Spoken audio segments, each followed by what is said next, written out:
میں اس نتیجے پہ پہنچا ہوں کہ جو ٹائم انسان بچاتا ہے نا آرام کے لیے، اس ٹائم میں بے پناہ سستی اسے گھیر لیتی ہے۔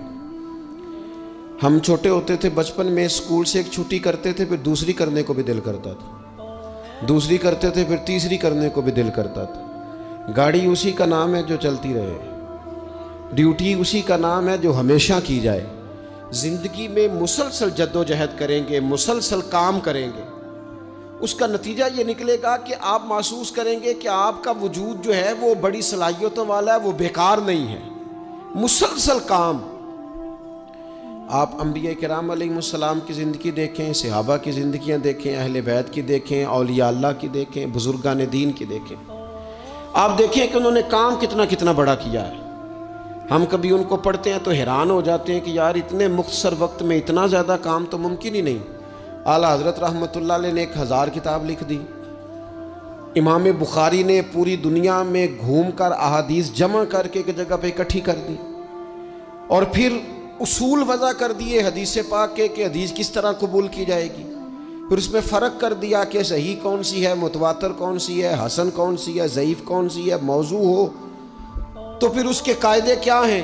اتنا کام بزرگوں نے کر دیا۔ جد و جہد تھی زندگی میں، مسلسل ڈیوٹی کرتے تھے۔ جب مسلسل کام کرتے ہیں نا، نبی پاک صلی اللہ تعالیٰ علیہ وسلم نے فرمایا جو آدمی محنت کرے، کوشش کرے اور شام کو تھک کے سو جائے، اللہ اس کے پچھلے گناہوں کو معاف فرما دے گا۔ تو چلتے رہیں، جد و جہد کریں، ہمت کریں، کوشش کریں۔ کبھی کبھی یوں ہوتا ہے کہ انسان سمجھتا ہے کہ میں نے کوشش تو کی تھی لیکن یار یہ میرے کوشش کرنے سے کوئی نتیجہ نہیں نکلا۔ عارف رومی رحمۃ اللہ علیہ فرماتے ہیں کہ ایک شہر ایسا تھا جس میں ایک بیماری بار بار حملہ کرتی تھی،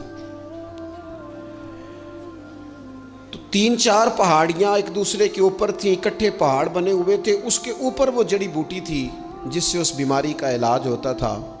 تو کئی حکیموں نے بتایا کہ اگر وہ جڑی بوٹی حاصل کر لی جائے تو تمہارے شہر کے لوگ صحت یاب ہو سکتے ہیں، پر وہ 4 پہاڑیاں اوپر نیچے، اور پھر ڈھلان بڑی سیدھی تھی، جو پیر رکھتا پھسل جاتا، کوئی جرت ہی نہ کرتا اوپر جانے کی، لیکن لوگ بیمار تھے، تکلیف میں تھے۔ بالآخر ایک شخص نے ارادہ کیا کہ کب تک لوگوں کو بیماری سے سسکتے، تڑپتے، مرتے دیکھتا رہوں گا۔ اس نے کلاڑا اٹھایا، ہتھوڑا اٹھایا، پہاڑ کاٹنا شروع کیا کہ میں سیڑھیاں بناؤں گا اوپر جانے کے لیے۔ فرماتے ہیں کہ وہ پہاڑ کاٹ رہا تھا تو جو قریب آتے تھے نا، وہ اسے کہتے تھے پاگل ہو گیا تو اکیلا بندہ کیسے پہاڑ کاٹے گا، بیوقوف ہے، چھوڑ دے۔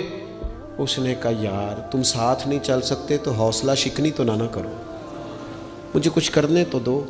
سالوں لگ گئے، ایک پہاڑ کاٹ کے سیڑھیاں بنائی اس نے، پھر دوسرا پہاڑ شروع کیا، پھر سالوں لگ گئے، اور 2 پہاڑ کاٹے تھے، بڑھاپا آ گیا، بیمار ہو گیا، موت کا وقت آ گیا۔ اب چونکہ سیڑھیاں بن گئی تھی تو 2 پہاڑ کٹ گئے تھے، وہاں تک لوگ آنے جانے لگے تھے۔ این اس وقت جب وہ دنیا سے جا رہا تھا، پھر بھی کچھ لوگ حوصلہ شکنی کر رہے تھے، اسے کہہ رہے تھے خدا کے بندے کیا نتیجہ نکلا۔ کچھ لوگوں کی ڈیوٹی ہوتی ہے اپوزیشن کا کردار ادا کرنا، وہ ہر موقع پر حوصلہ شکنی کرتے۔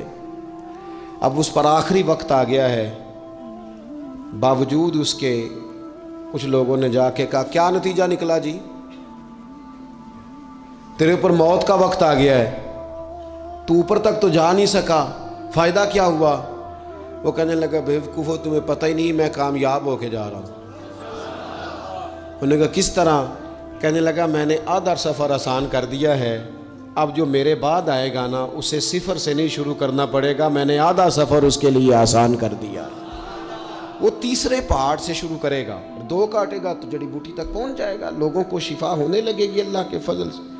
ہم پتہ کیا کرتے ہیں، بالخصوص میرے وطن کا رواج یہ ہے کہ لوگ آدھا سفر بھی آسان کرنے کو تیار نہیں، وہ کہتے نہیں سارا ہی فلانا کرے گا۔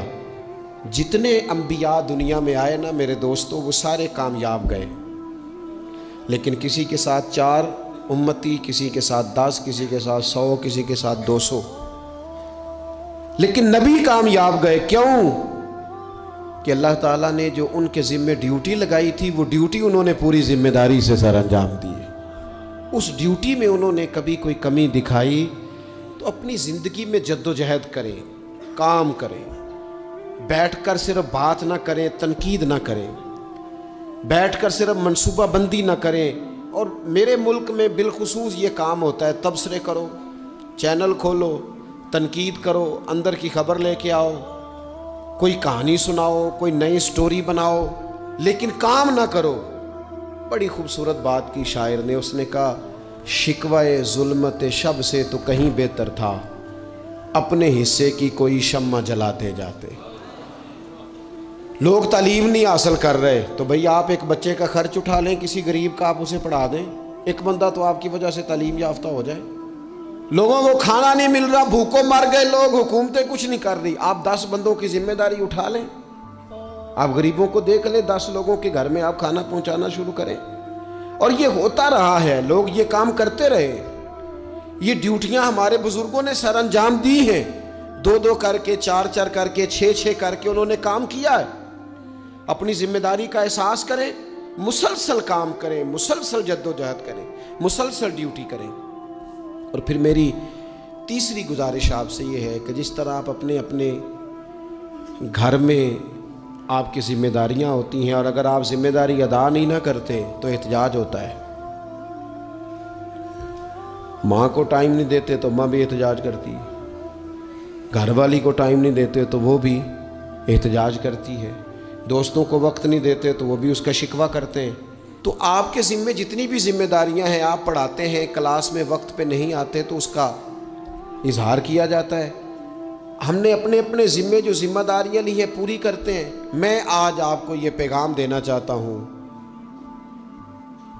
ایک ایک ڈیوٹی دین کی بھی اپنے ذمے لیں، ایک ایک ڈیوٹی، ایک کام اپنے ذمے لے لیں۔ آپ اپنے اپنے علاقے کی مسجد میں جھاڑو دینے کی ڈیوٹی لے لیں، آپ یہ ذمہ داری لے لیں کہ مجھ سے کچھ نہیں ہو سکتا تو میں ہفتے کے بعد مسجد میں جاؤں گا اور قرآن مجید کو میں صاف کر کے، جھاڑ پونچھ کے، ترتیب کے ساتھ مرتب کروں گا۔ مجھے اگر ناظرہ قرآن مجید ٹھیک پڑھنا آتا ہے تو میں 10-11 بچوں کا روز سبق سنوں گا، آگے پڑھاؤں گا۔